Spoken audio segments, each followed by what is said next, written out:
Hey everybody, welcome to another Star Wars action figure review. Next up for you today, I'm going to be showing you guys an Attack of the Clones figure. So the Separatist, that is Wat Tambor. You do see the Separatist briefly in Attack of the Clones, in the Geonosis War Room. You see, they're discussing the plans of the Jedi.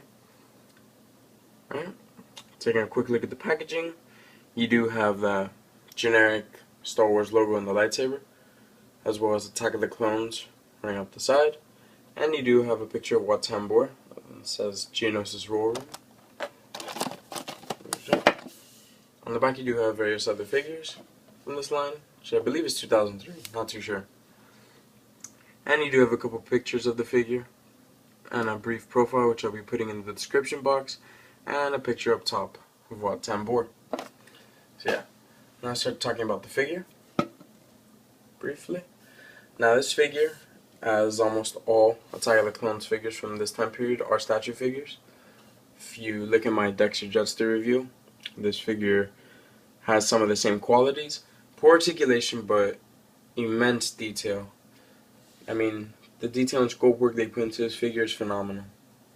I really commend Hasbro for it. Even in the back, they did some very fine details of his metal pressure suit, which is done very nice, especially very tiny red marks for his buttons, which is something very cool. But yeah, before we start talking about the figure, sorry about that, let's just take a look at his accessories, which only does come with one, and that's this rather odd stand. Now the only reason I say it's odd is because you can't really stand the figure on it. You see, it's very uncomfortable, but it's good to have him next to it. This is like a piece of the war chamber, which I do believe if you buy their war chamber figures, you can attach them all together and make like a little war room scene, I guess. Not too sure. This has some good details right here, you know. Very minimal paint application, though it is quite heavy. Rock details, and as you can see, there's a hologram up here, which is removable. I think one of these are the escape pods. I'm not too sure on what this is, but it is cool. Cool looking rocket. See, just held on by a peg right there.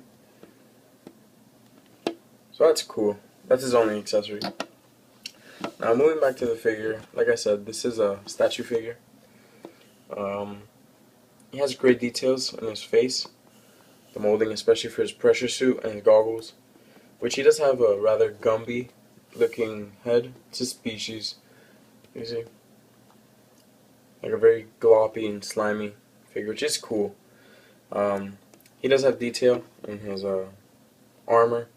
See, his elbow pads done in nice gold, and his I guess under armor is like blue and black stripes, which is very cool.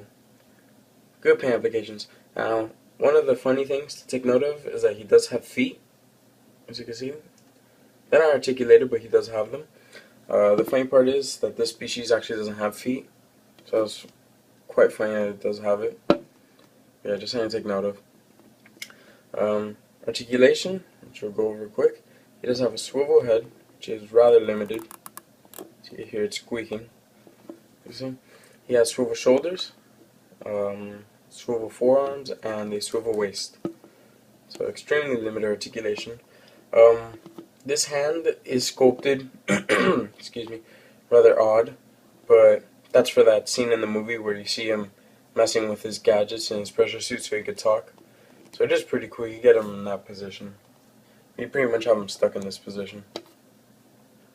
But yeah, this is a great figure. They never re-released him, which I'm not entirely sure why. In my opinion, it's a great figure and a great species. They did release one in the Clone Wars, but if you know me, I don't really like the Clone Wars, so I didn't pick up that figure. But it is the same species. I just don't know exactly any information about it. But yeah, they've never re-released this figure, which I really hope they do in the near future. Just give him better articulation and some soft, good ropes, so you could actually have him sitting, like in the movie scene. So yeah. Oh no, this is a great figure. He is a bit pricey for being a statue figure. You know, on Amazon, he's probably about $12, which, to be honest, even though I like this figure, I don't think it's worth it. I picked him up for about $6, I wouldn't pay more than $6 if I were you. But yeah, I hope you found this review helpful. I'll be doing a couple more soon. So, I'll see you on my next video.